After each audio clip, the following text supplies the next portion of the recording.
Hey everyone, welcome to Real People, Real English, the podcast where we talk about real life in real, easy English. I'm Emma. And I'm Henry. Whether you're learning English or you just love a good Monday morning chat, you're in the right place. Grab your coffee, get cozy, and let's talk. So, Emma, perfect topic for today. How was your weekend? Henry, you set me up perfectly. Are we starting? We're starting. How was it? Honestly, mixed. Ooh, mixed. Tell me more. Saturday was great. I slept in, made pancakes, met a friend for lunch.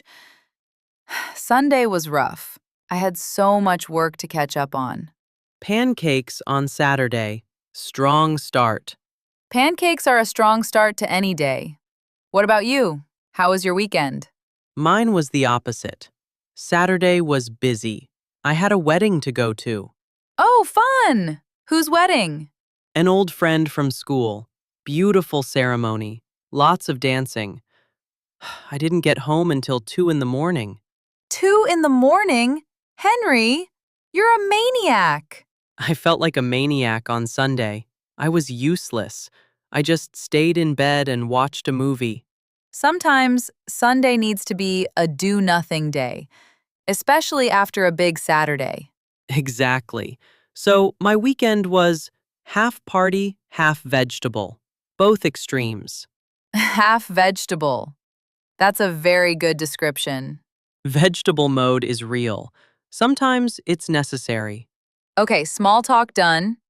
And actually, that small talk just gave us about 10 phrases we'll be teaching today. Notice that. We just used all of them naturally. Mixed, slept in, catch up on work, vegetable mode. All of them are real, daily phrases. And you'll have them all by the end of this episode. Let's get started. Before we dive in, one small favor. If you're enjoying our podcast, please like this video, subscribe to our channel, and share it with a friend who's learning English. And if this episode helps you finally answer, "How was your weekend?" with confidence, that's the goal. That's the whole goal of today. Okay, so the most common question on Monday morning in any English-speaking workplace, in any English-speaking country is, "How was your weekend?" And we said it earlier, most people answer good. And good is fine. It's not wrong, but it's also a conversation killer. Conversation killer. Great phrase. It means a sentence that ends a conversation. Nothing to follow it, just silence. And the person who asked you was trying to connect. They wanted to chat. They wanted to start a real conversation. And you said good, and now they don't know what to say next. So they say, cool, and walk away. Today, we're going to make sure that doesn't happen anymore. Section 1. Why English learners freeze on this question. There are 3 reasons. Reason 1. The question is huge. It really is. 2 days, so many things, so many small moments. Where do you even start? Reason 2. You don't want to brag, but you also don't want to complain. Right. If your weekend was amazing, you don't want to sound like, I'm so cool, my life is amazing. That feels weird. And if your weekend was terrible, you don't want to start Monday with, "It was awful, I cried, my cat is sick, my landlord is angry." Too much. So we play it safe. Good. Reason 3. Vocabulary. Most learners only have a few words. Good, nice, quiet, busy. But there are so many better words, so many better phrases. We just don't know them. Today, you will. Section 2. The 5 types of weekends. Almost every weekend falls into one of 5 categories. If you can recognize which type your weekend was, you can pick the right phrases easily. I love this. So organized. Type 1. The busy weekend. You did a lot. You went to many places. You met many people. You barely had time to breathe. Type 2. The lazy weekend. You stayed home. You watched TV. You slept a lot. You did almost nothing. And it was great. Type 3. The productive weekend. You got things done, cleaned the house, finished a project, caught up on work, felt accomplished. Type 4. The social weekend. Lots of friends, lots of plans, lots of conversations. You feel happy, but tired. And type 5. The rough weekend. Something went wrong. You were sick. Something stressful happened. You're glad it's over. And there's actually a sixth type, the mixed weekend. Some good, some bad. The most realistic kind, honestly. Yes, mixed is the sixth. So 6 types in total. Great. Now let's give you the phrases for each one. Section 3. Phrases for the busy weekend. If your weekend was packed with activities, here are your phrases. Number 1. It was packed. Packed means full of activities, like a suitcase with too many clothes. You can also say, it was packed full, or my weekend was completely packed. All natural. Number 2. I didn't stop. This sounds dramatic, but in a fun way.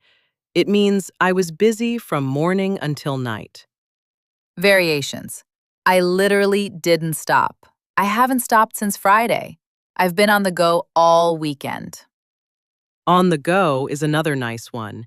It means moving, active, going from place to place. Number 3. It went by in a blur. A blur is something you can't see clearly. So, it went by in a blur means time passed so fast I can barely remember it. We use this when we feel like the weekend was so busy or so fast that it's hard to remember the details. It's all a blur. Saturday was a blur. The whole weekend was a blur. Number 4. I was running around all weekend. Even if you weren't actually running, it means you were going from place to place quickly. Running around is a great phrasal verb. It implies moving from place to place with errands or activities. I was running around doing errands. I was running around the city. I was running around with the kids. Number 5. It was a whirlwind. A whirlwind is a strong wind that spins. So, a whirlwind weekend is a fast, exciting, slightly chaotic weekend. It was a whirlwind weekend, a whirlwind of activities. Sounds dramatic, but it's a normal phrase. Number 6. Crazy busy. Just 2 simple words. How was your weekend? Crazy busy. Done. And the variation, insanely busy. Even more dramatic, but still totally normal. Number 7. Bonus. I was booked solid. This means every hour was scheduled, no free time. My weekend was booked solid. That's a very modern, busy person phrase. Now, here's an important tip. After you describe the weekend, you can give one example. Just one, not all the details. Like, it was packed. I had a wedding on Saturday and a brunch on Sunday. That's enough. 2 examples. They can ask follow-up questions if they want. Or, I didn't stop. We had family in town the whole time. Short, specific, inviting. Don't tell every detail. Don't list everything. Pick the most interesting 1 or 2 things. Quick rule. Your first answer should be 20 seconds or less. If they want more, they'll ask. Quick break to mention something important. I've attached a free PDF guide in the description for you to practice. It has all the phrases from this episode, organized by weekend type, plus mini dialogues you can practice. It also has a fun exercise. You write your real weekend and then translate it into natural English using today's phrases. Totally free. Just download it from the description. 15 minutes a day. Real practice. Out loud. That's the only way. Okay, back to it. Section 4. Phrases for the lazy weekend. Lazy weekends are the best weekends. Don't let anyone tell you different. Agreed. Here are your phrases. Number 1, low key. Low key means quiet, calm, simple. Pretty low key weekend. That's a complete answer. And it's actually a very modern, popular word. Younger people use it all the time. Low-key vibes, a low-key Saturday. I had a low-key birthday. Number 2, I just chilled. To chill means to relax. Chilled is the past form. I just chilled at home all weekend. And chilled has nothing to do with cold temperature in this case. It means relaxed, calm, at ease. You can also say, I had a chill weekend, a chill Sunday. I was just chilling. Number 3, I had a slow weekend. Slow weekend means peaceful, not busy. Slow here is positive. It doesn't mean boring. It means relaxed, gentle, easy.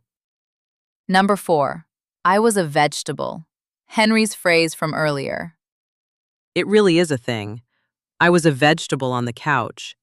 Means I didn't move. I just lay there. And we say a vegetable because vegetables don't move. They just sit there. So when you don't move all weekend, you're a vegetable. It's funny because it's accurate. Number 5, I rested up. This means I rested and recovered my energy. Great Monday answer. Rested up is a perfect phrase for English learners because it sounds active and positive, even though you did nothing. Right, saying I rested up sounds healthier than I did nothing. Same activity, better wording. Number 6, pretty quiet. 2 words, easy. Pretty quiet, just stayed home. Number 7, nothing too exciting. This is humble. It means nothing big happened, but I'm okay with it. Notice how all these phrases are humble. They don't brag, they don't complain. They're just honest and warm. Number 8, I caught up on sleep. Caught up on sleep means you slept extra to recover from less sleep before. We use catch up on for many things. Catch up on sleep, catch up on shows, catch up on emails, catch up on rest. Catch up on means do what I missed before. Number 9, I binged a show, or I binged watched something. Binging means watching many episodes in a row. Very popular weekend activity. I binged the new season of that show. I binged watched everything Saturday night. And here's the truth. Low-key weekends are very respected in English-speaking culture. People value rest, so saying, I had a low-key weekend is positive, not boring. It actually sounds healthy, modern, self-aware. Like, yes, I'm taking care of myself. I'm not running around all the time. Especially in the last few years, the culture has really changed. People used to brag about being super busy. Now, more people brag about being well rested. True, rest is the new productivity. Section 7, the rough weekend. Sometimes weekends are bad. You're sick, you had a fight, something stressful happened. You're glad it's over. Now, you don't always want to share the full story at work, but you do want to be honest. Here are some phrases that share your real feelings without going too deep. Number 1, it was rough. Rough means difficult. It was a rough one. Easy. And we use rough for many things. A rough day, a rough week, a rough morning, a rough year. It's a useful word. Soft enough to share, vague enough to keep details private. Number 2, I'm glad it's over. Honest, short, strong. And often, this phrase invites the other person to ask, oh no, what happened? But you don't have to answer in detail. You can say, just a lot of stuff. I'm okay now. Number 3, it wasn't my best. Soft, self-deprecating. People understand without you having to explain. It's a kind way of saying it was bad without sounding dramatic. Number 4, I'd rather not get into it, but it was a tough one. Now, you've said something happened, but I don't want to talk about it, and most people will respect that. I'd rather not get into it. Beautiful phrase. To get into something means to discuss it deeply. And here's what's important about this phrase. It's polite. It tells the other person, I trust you, but I'm not ready. They'll usually back off respectfully. Number 5. I'm just glad it's Monday. This is a wild thing to say because nobody is usually glad it's Monday. But after a rough weekend, sometimes Monday feels like a fresh start. You're back at work, routine, distraction. Number 6. If you were sick, I came down with something. To come down with something means to get sick. I came down with a cold. I came down with the flu. I came down with something. Useful. And the variation. I was under the weather. Under the weather means feeling sick. Not seriously sick, but not great. I was under the weather all weekend is a soft, polite way to say, I felt sick. Number 7. If something stressful happened with family or relationships, it was a stressful one, or it was a heavy weekend. Heavy here means emotionally heavy, difficult, carrying weight. And remember, you don't owe anyone a long explanation. It was rough, but I'm okay now, is enough. If they want to ask more, they will. If you want to share more, you can, but you don't have to. And one more. If you really don't want to say anything, you can change the topic gently. Honestly, let's not even go there. How was yours? Let's not even go there means I don't want to talk about it. It's friendly but firm. Section 5. The productive weekend. When you actually got things done. Cleaned, organized, finished projects. Phrases. Number 1. I got a lot done. Simple, strong, tells everyone you used your time well. I got a lot done this weekend. Number 2. I crossed a lot off my list. Means you finished many things from your to-do list. And we say crossed off because traditionally you draw a line through finished tasks on a paper list.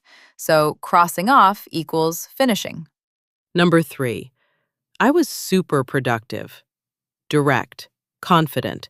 Super just means very. Number 4. I tackled some projects. To tackle something means to take on a difficult task and start working on it. I tackled my closet. I tackled the laundry. I tackled my emails. All natural. Tackle is originally a sports word, like in football, but we use it for any difficult task we attack. Number 5. I caught up on work. Same catch up on phrase means you did work you were behind on. Number 6. It felt good to be on top of things. To be on top of things means to feel in control, organized. I love this phrase because it captures that warm feeling when you finally feel organized, ready, prepared. And one more. I got my life together. This is a very common, slightly funny phrase. It means I organized everything in my life that needed organizing. We use it half seriously. I finally got my life together this weekend. I cleaned, I planned my week, I did all my laundry. That's a complete, confident answer. And here's a related one. I had my act together, or I had it together this weekend. All similar meaning. Productive weekends often feel really good on Monday. You walk into work feeling ready, calm, in control. And the phrase on top of things captures that feeling perfectly. You're ahead, not behind. Section 6. The social weekend. Lots of friends, lots of plans, lots of conversations. The kind of weekend that leaves you happy but tired. Phrases. Number 1. I caught up with friends. Caught up with friends means you spent time with friends and shared news. This is one of the most common phrases. Even if you saw your friends recently, caught up just means spent time together and shared updates. Number 2, it was a social weekend. Direct, easy. Number 3, I saw a lot of people. Simple, clear. Number 4, it was full of friends. Warm phrase. My weekend was full of friends. I loved it. Number 5, I had so much fun. Classic, always works. And you can pair it with a story. I had so much fun, we went bowling on Saturday. Number 6, it was a long one. This is sneaky and good. A long weekend doesn't always mean a vacation. It means it felt long because you did so much. And in fact, in American English, a long weekend also means a 3-day weekend, when you have Friday or Monday off. So, context matters. Number 7, I'm gonna need another weekend to recover from this weekend. Yes, this phrase is everywhere, especially after a busy social weekend. It's a joke, but a real one. After a packed weekend with friends, you sometimes need quiet time to recover. And in English, joking about your own tiredness is charming. People connect with it. It shows you don't take yourself too seriously. Number 8, bonus. It was a marathon. A marathon is a very long race, so a marathon weekend is one that felt very long, with lots of activities. And number 9, I'm peopled out. This is so good. Peopled out means you're tired from being around too many people. You need alone time. Introverts use this all the time. I had a great weekend, but I'm peopled out. I need quiet now. It's a perfect modern phrase, captures something specific that didn't have a word before. Section 8, the mixed weekend, the most common kind. When some parts were great and some parts were rough. Honestly, most weekends are mixed. Pure good or pure bad weekends are rare. True. Most of the time, Saturday is one thing and Sunday is another. Or even within one day, the morning is great and the evening is hard. Number 1, it was a mixed bag. This means a mix of good and bad. Mixed bag is a great phrase. The image is a bag with different things inside, some good, some bad. Number 2, it had its ups and downs. Ups means good moments. Downs means bad moments. We use this phrase for many things: life, weeks, weekends, projects, relationships, anything that has good and bad moments. Number 3, a bit of everything. Honest, simple. Number 4, Saturday was great, Sunday was rough. Specific, like my weekend, actually. Or the opposite. Saturday was hard, but Sunday saved it. Stories like this are interesting. They invite questions. Number 5, you know, life. Just 2 words, so casual. How was your weekend? You know, life. And the other person will laugh and understand. It's the perfect phrase for adults. We all understand, you know, life. Number 6, it was what it was. Means it happened, it's done. It wasn't great, but it wasn't terrible. Slightly philosophical, slightly tired, very real. Number 7, some good, some not so good. Honest, open, inviting. These phrases are the most useful because most weekends are like this, mixed. Section 9, the trick that no one teaches, asking back. After you answer, how was your weekend, you should always ask the person back. Always, always, always, always. Because conversations are tennis matches. Someone serves, you hit it back, they hit it again, back and forth. If you don't ask back, the conversation dies. The other person has to think of a new topic. It's awkward. So, how do you ask back? Easy.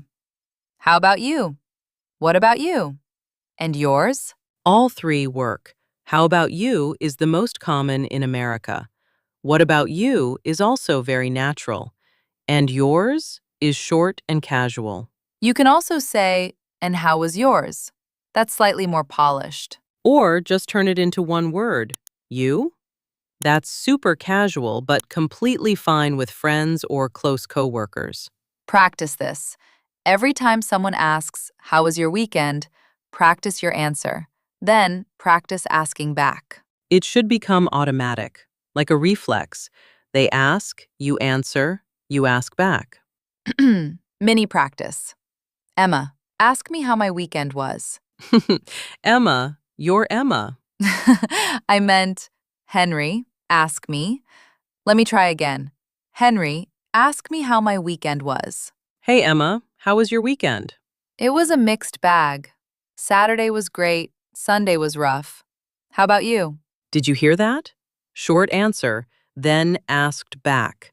Perfect formula. Notice, short answer, then ask back. That's the rhythm of good English small talk. And it's also polite. It says, I care about your weekend too. Without the ask back, it sounds like me, me, me. Section 10. How to end a Monday morning weekend chat politely. Sometimes you don't want to keep talking. You have work to do. The conversation has to end. Easy phrases for ending. Anyway, hope you have a good week. All right, better get to it. Catch you later. Glad we caught up. Better get to it is a great one. It means I should start working now. Get to it means start doing the work. So, better get to it is gently saying, I have to start. And catch you later is super American. It means see you later, talk soon. Variations. Catch you later. See you in a bit. See ya. Talk soon. All casual goodbyes. Glad we caught up means I'm happy we talked. Warm, friendly. Or, it was good chatting. Always good to see you. Have a great rest of your day. These small ending phrases save you. They turn a long, awkward goodbye into a quick, warm goodbye. And the trick is, you can use them as a transition out of the conversation. Anyway, better get to it. Have a good week. That's clear. I'm leaving now. But warmly. If someone keeps talking and you really need to go, you can say, I'd love to keep chatting, but I gotta jump on a call. Or, I gotta run, but let's catch up later this week. Gotta run is short for got to run. Means I have to leave now. All friendly, all easy, all real. Section 11. Bonus. What to ask if you want a real conversation. Sometimes you actually want to chat with the person. Maybe it's a coworker you like. Maybe it's a friend you haven't seen in a while. After they tell you about their weekend, you can ask follow-up questions to keep the conversation going. If they say, I went to a wedding, you ask, whose wedding? How was it? If they say, I went to the beach, you ask, which beach? Was the weather nice? If they say, I had a low-key weekend, you ask, anything good on TV? Or, what did you watch? If they say, I caught up with an old friend, you ask, how long had it been? Or, was it nice? If they say, I tried a new restaurant, you ask, where? Was it good? If they say, I went hiking, you ask, where did you go? Was the trail tough? Notice the pattern.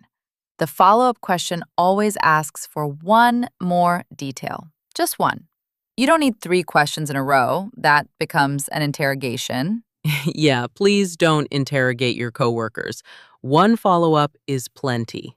Follow-up questions show that you actually care about the answer. They're the secret to becoming someone people want to talk to. And here's a bonus tip. Remember details from previous weeks. If your coworker said, I'm planning a trip to Italy last week, this week ask, did you book the Italy trip? That's how friendships at work form, by remembering, by following up. And honestly, it doesn't take much effort. Just one detail, one question. If you're not good at remembering, write it down. After a chat, write, Sarah is going to Italy in November. in your phone notes. Next time you see her, ask about it. That's a small life hack that makes you seem like the most caring coworker in the building. Genuinely. The people who remember small details are everyone's favorite person. And here's the secret. They don't actually have a magical memory. They wrote it down. They paid attention. That's it. Quick recap before we wrap up. Section 1. Why we freeze. The question is huge. We don't want to brag or complain, and we lack vocabulary. We just fixed problem 3. Section 2. 6 weekend types: busy, lazy, productive, social, rough, mixed. Section 3. Busy weekend. It was packed. I didn't stop. It was a whirlwind. Section 4. Lazy weekend: low key. I just chilled. I rested up. I caught up on sleep. Section 5. Productive. I got a lot done. I tackled some projects. I got my life together. Section 6. Social. I caught up with friends. It was full of friends. I'm gonna need another weekend to recover. Section 7. Rough. It was rough. I'd rather not get into it. I came down with something. Section 8. Mixed. It was a mixed bag. It had its ups and downs. You know, life. Section 9. Always ask back. How about you? Section 10. Ending phrases. Better get to it. Catch you later. Glad we caught up. And Section 11. Follow-up questions for real conversations. That's a lot of phrases. Pick 3 or 4 favorites today. Use them next Monday. Add more later. And remember, the PDF guide in the description has every phrase organized with practice exercises. 15 minutes a day. That's our episode for today. If you enjoyed it, please like, subscribe, and share it with someone who freezes when their boss asks, "How was your weekend?" Tell us in the comments, what type of weekend did you have? Busy, lazy, productive, social, rough, or mixed? We read every comment. Download the free PDF in the description. Practice your weekend phrases out loud. Use them on Monday. We upload new episodes Monday through Friday. Click the bell so you never miss one. This was Real People, Real English. I'm Emma. And I'm Henry. Take care, keep practicing, and we'll see you on Monday. Bye, everyone. Bye-bye. Take care.